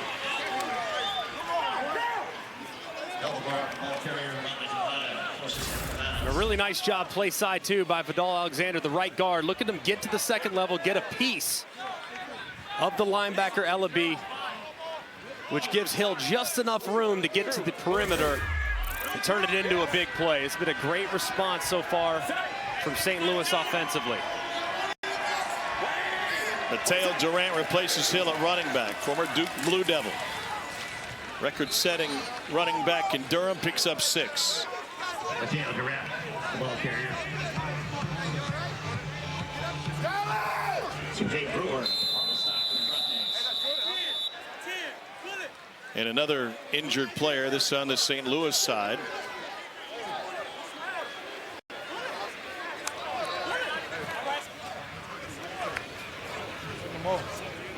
Battlehawks with a 2-point lead. We approach the midpoint of the 4th quarter between a pair of 4 and 2 teams.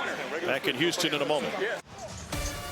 After this, we turn the page to Week 8. We got a couple of doubleheaders starting Saturday at ESPN. St. Louis home in the Dome against Vegas, followed by Arlington. Going down to Orlando after the Guardians got great play from Quentin Dormady lately. We'll be in San Antonio for the ABC broadcasts of Houston and Heinz Ward Brahmas. DC travels to Seattle for a 7 o'clock kick. Close out the weekend on ESPN2. every game available on ESPN+. Seattle red hot. They've won 5 straight. Steven Gonzalez was the injured offensive lineman. He's out. Dallas Warmick takes his spot at left guard.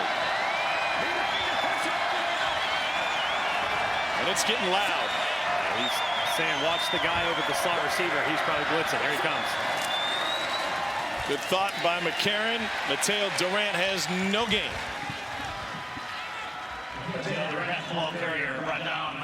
What's the key for McCarron? How does he see that? You just see the defender that is covering the slot guys, only like 8 or 9 yards deep, and he's up. The guy that's over the defender currently isn't looking at you. When he's not looking at you, that means he's coming. If he is looking at you, because these guys, they think bad poker play. They think they're tricking us. We know what you're doing. You look at me, I know you're playing zone. You're not looking at me, you're probably coming, especially if there's a defender behind you. And a limb banging good time. Hill next to McCarron. Here comes the blitz up the middle. Complete to the perimeter and a first down to Marcel Aitman. It's a gain of 8. Pass complete to number 3, Marcel Aitman. Nice timing on this throw, too. You see how early the ball's released by A.J. McCarron. Aitman's right there on the 9 stop, which is just 9 yards, and you put your foot in the ground immediately. Time's up beautifully. It's almost impossible to cover when you hit that on time.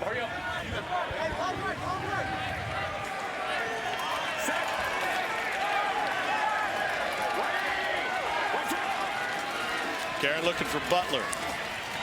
Instead he goes underneath. And Darius Shepard gets a first down. Shepard was a star at North Dakota State.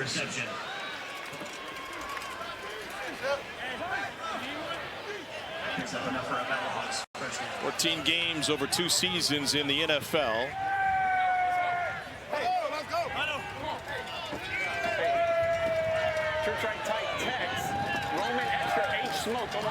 Shepard lost his dad when he was playing at North Dakota State. His father had played in the early 90s at Missouri.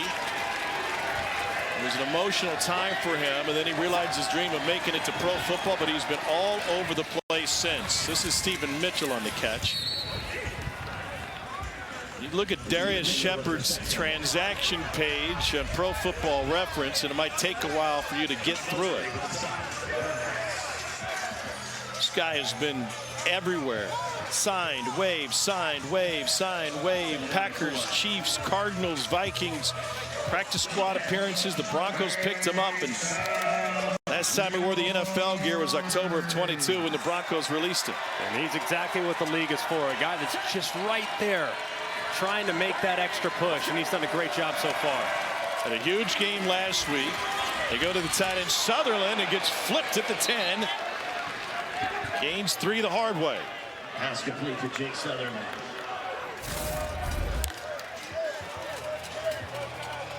Jeez. Big collision there. What was your word earlier? Collisioning. Collisionary play. Tom, after the ankle injury, Steven Gonzalez is checked back in at left guard. Thank you, Katie. 3rd and short. Sounds like right now they're actually going to protect it up and throw one here.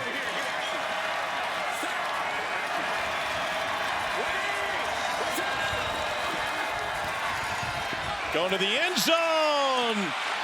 Caught. It's Darius Shepard and a St. Louis touchdown.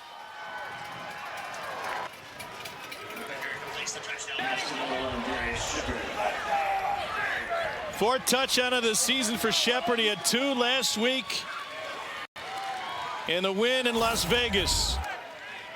And just a great job of identifying the one-on-one. 3rd and short situation. Obviously, Houston is thinking they're going to run the football. Instead, they opt to completely block it up, get the press coverage with the slot fade. A.J. McCarron, 6 of 6 for 57 yards on that drive. And now they'll go for 1. 1 of 4 on 1-point conversions this year. Play action, little sidearm sling. Still a 1-score game, but there's a flag down in the end zone. St. Louis might have another crack at it. Let's go. Let's go. We gotta get in here. Let's go. That's what I'm looking at. Got it. Put it on one. Tamonte Beckett. Yep. They're calling defense. Number 11. Ball being placed at the 1-yard line. Try. Still a 1-point try here for St. Louis.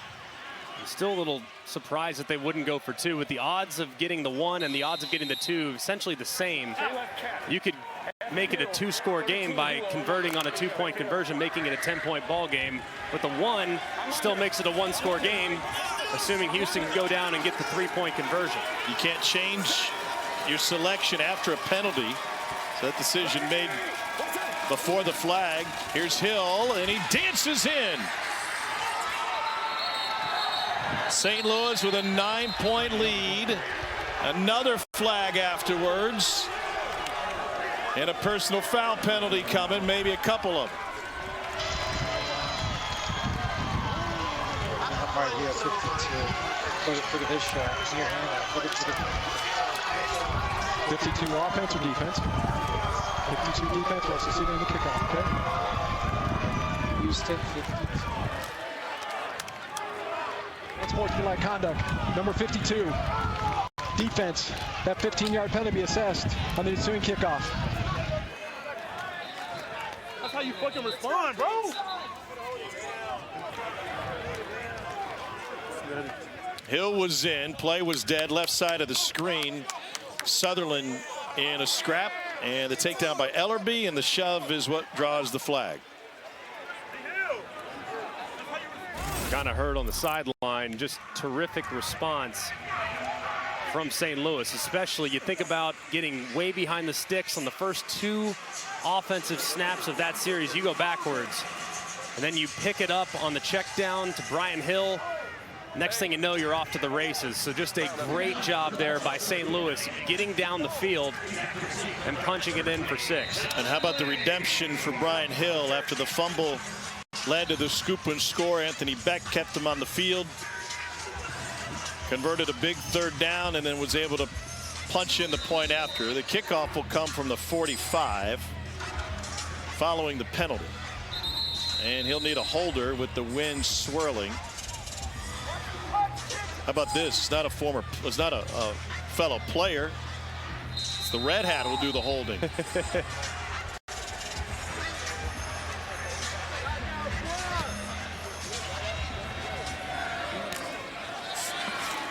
John Lee out to the 30-yard line. Redemption for Brian Hill. Brian, you had 2 huge first downs, and then you end the drive with the conversion. What was the mindset needed to have that kind of response? I just had to make up for it. You know, I let my team down twice today with 2 fumbles, 2 big fumbles. So we were lucky enough to get the first one back, but the second one turned into an instant score. So I know I just had to go out there and make a play. Regardless of mistakes, your coaches call you the heart and soul of this team. What does that mean to you? I mean, like they said, heart and soul, that means we run off my mistakes and my accomplishments. So if I'm out there messing up like that, maybe the rest of the team gonna do the same. I gotta get my mind right and make a play whenever I can. Thanks, Brian. No problem. Brian Hill was Wyoming's career rushing leader by the time he left Laramie, back to his hometown of St. Louis, playing professional football now. Live lines, you're given 8.5 if you take St. Louis. Go!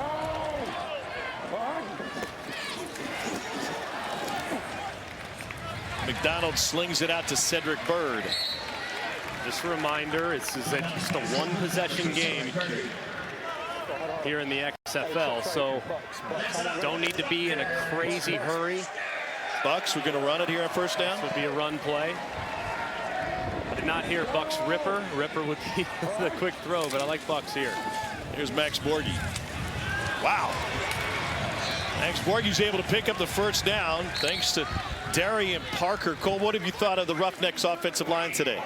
Well, struggled a little bit in protection, but getting something going here in the the run game. I think the tempo is helping them out a little bit with this as well. And just lack of dedication to the run game. But A.J. Smith's a guy that'll tell you there's not a run play that I really like. So you can understand why he doesn't call too many of them. He has to say that to remain in the run and shoot and air raid offense. You can't run the ball in that offense. Over the middle, too strong. Hey, Cole, let's go back to you real quick. The wind has been swirling. Have you seen a major effect down on the field, especially in passes? I have. I've seen a lot of throws that have been moving left to right. And I think a couple of receivers have been affected of it by being able to locate the football. And I think the accuracy has been affected a little bit as well. You can't really see it at the top of the pylons with the flags, but that wind has gotten going here a couple of times. McDonald with the keep. Picks up 2. That'll take us to the 2-minute warning. We are in the 4th quarter. It is a 1-score game. We're in the XFL. 9 points is available on any score. Back for the final 2 of regulation after this. To keep pace with Seattle, Sea Dragons will be in the Dome in 2 weeks for the rematch. Meanwhile, Houston leading the South with a 4-2 record, undefeated in the division. And here we go, a 3rd down with 2 minutes to play in the 4th.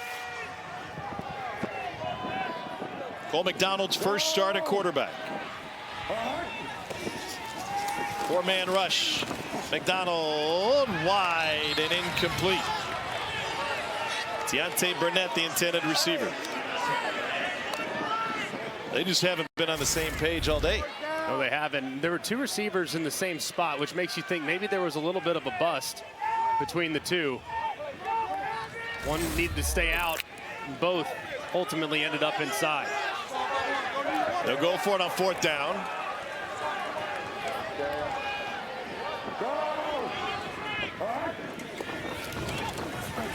They bring pressure with 4. Somehow they got to him, and they forced McDonald to scramble. Nobody open downfield. And he slings it incomplete. And a turnover on downs for the 2nd time for the Roughnecks in this game. Anthony Beck, all smiles. Kevin Atkins in that front 4 got to him. That front 4 has been really playing well here in the 2nd half of this football game. Not a lot of room for Cole McDonald. He does a good job of buying time, trying to give his receivers a chance, but they were all just too far away. He had retreated too far to be able to make it happen. As you see Anthony Beck looking on, celebrating the turnover on downs. This thing's not totally on ice, though. Houston still with 3 timeouts at their disposal. And an opportunity in the 3 and out to give their offense another chance. Eric Hansen was in on that last play. Product out of Division II Upper Iowa. Big pickup for St. Louis. Blake Lockett 1. Here's Mateo Durant. Gain of 3.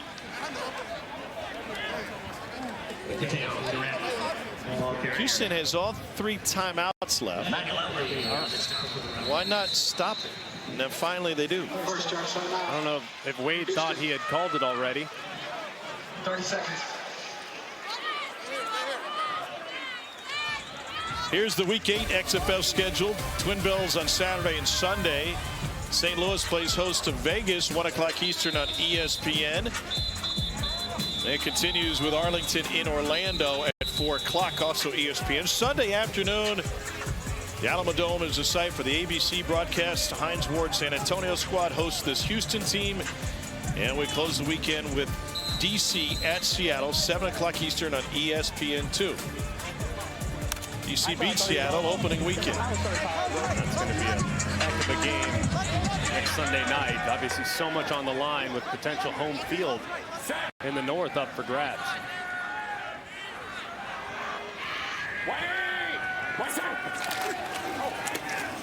The pressure by the Roughnecks, and they're able to break through, and a tackle behind the line of scrimmage made by Jordan Mosley. 2nd charge timeout. Houston. Houston takes this one quickly with 1:24 remaining.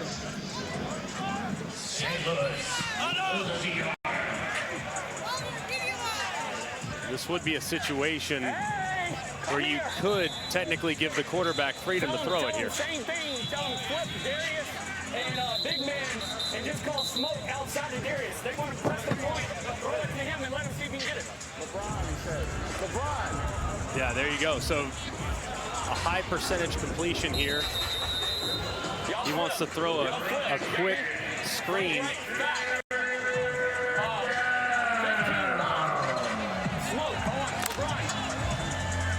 LeBron's in town, why not? Trying to throw a quick screen here to Darius Shepherd if he gets a good look. Shepherd 11, near side of the formation. Bottom of your screen, here he is. And there's a lot of room for Shepherd and it's St. Louis first down. What made that play work? It's a good idea from AJ. They're playing press on the point, meaning the guy in the slot, who's really the point, they're pressing him and they're off coverage to the outside. So you get a really easy completion. You have a 6'6" tight end body that's getting pressed. He can just run straight ahead and try to collision the guy that would be covering Darius Shepherd on the outside. So instead of running your head up against the brick wall, you get to maybe make a guy miss, and next thing you know, you're out the gate. And that's exactly what happened as St. Louis puts this thing on ice with a great decision from A.J. McCarron and excellent execution from the passing attack. Again, that collision word. Do you have interest in a body shop back home? Or what's the deal? I do not. Maybe should, though, after this show. Why not? Good. St. Louis will keep pace with second place.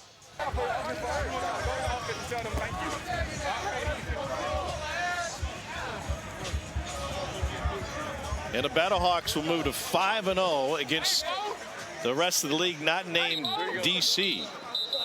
Great game, boys. Victory. On one. Ready? Set. 180. White side.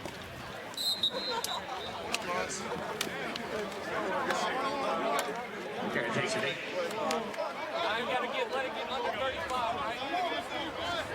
Roughnecks, meanwhile, held to 15 points or fewer for the second time the last 3 weeks.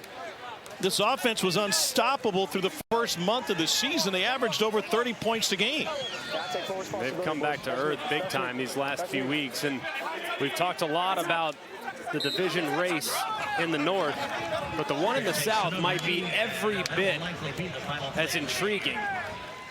And it might be ultimately in the South Division Championship in the playoffs. It might be the lesser of many evils, because none of those teams in the South right now are playing consistent quality football. Clock runs out on Houston. Anthony Beck, first year as a head coach. Abdul's Wade Phillips. Cole McDonald's first start does not turn out as he wished. He said, I got to make plays. I think there's something to be said for Houston, the quarterback-wide receiver relationship, too, with the limited reps for McDonald. Yeah, they got to get that ironed out, but it's an offense that takes a lot of time, and it's an expensive offense to work on because it just takes a lot of rep equity, and he'll get there. Next week, you would expect him to take a big leap forward. Anthony Becht has earned the opportunity to talk to Katie George. Thanks, Tom. Coach Beck, congratulations. Given everything that Seattle's done as of late, how important was it for your group to come on the road and get this win one final time before you head home for a long home stretch? Yeah, you know what? I mean, I don't even know what Seattle's doing right now. Our focus was on this game, and I really put the team and said, listen, you know, what are we going to do? We've lost one the last 4 weeks. We got to start putting games together and win. And if we just match the effort, intensity, and really the fundamentals we did last week, we'll be fine. And they did that today. The defense played outstanding. Our offense came out hot. We did a good job. We had a lull in the second half, but our defense really kept it together. Great pass rush, really held it down. Just got a lot of confidence in these guys right now, and that's what it's all about. They go make plays when their number is called, and our defense stepped up big. To that point, every time there was a mistake or a missed opportunity, your group responded. What does that say about this unit? Yeah, you know, I mean, B. Hill put the ball on the ground twice. That's not him. You know, he had a personal foul. That's not our culture. but the guys bounced back. I knew they would. I trust them. You got to trust your team. You got to trust your players. We only have 45 guys that dress. So we can't just roll different people in and think somebody's going to step up. We got to trust our dogs. And Brian and Willie and those guys are our dogs. So I just love the effort. I love the intensity and the togetherness. And that's 2 in a row for us. So that's huge. And now we get a big one next week, and we get a chance to get another victory. Congratulations. Thanks, Katie. Appreciate it. A.J. McCarron, 26 of 34, 222, 3 touchdowns. He's with Cole. AJ, felt like you did a lot of work at the line of scrimmage today. I don't know if that was the plan coming in. You felt like you were going to see multiple fronts and have to do a lot, but a lot of verbiage, a lot of changing by you, but a lot of it worked. Was that the plan coming in? Listen, I tell you, I have it's so much fun to be able to come to work every week and play under Bruce. Like, Bruce is a freaking genius, and he trusts me enough to give me the freedom. He knows I'm going to see things and to be able to audible out, but I mean, he also called a hell of a game himself, too. And the guys just did an unbelievable job of executing. I mean, the big boys played awesome up front. Guys out wide made plays. Running backs fought through adversity, right, and came up big when we needed them. And I'm just super proud of this team. I mean, we're learning how to really put this thing together week after week, and it's been awesome. I'm just interested, though, after the game, we got the whole crew over here. We're trying to get him on the field. I think we got a couple coming right now. Look at him. My 2 oldest. There he goes. He got a couple of them coming over here. Now, I don't know who it was, but one of them said, Daddy, make sure you throw the ball good today. Yeah, did you pass that test today? Yeah, I hope so. We'll see. I know when they come over here or later on when I see them, they'll let me know if I Look did at this. or not. Look at this. Now, that's a teammate right there. Look at him. Appreciate you, Jake. Thank you, brother. Anytime. Y'all say, Mr. Jake, Stuff. thank you. Anything for AJ. Oh, there we go. All right, so here I have to know. You said before the game, Daddy, make sure you throw it good today. Did he pass the test? Mm-hmm. Yes, sir. Yes, sir. How much fun is it watching your dad play? Fun. You love it? Yes, sir. There you go. Look at that. You got the manners going and everything. Yeah. Thank you, AJ. Thank you. Appreciate it. A.J. McCarron, couple of national championships for Nick Saban at Alabama, and he's got St. Louis positioned for the postseason.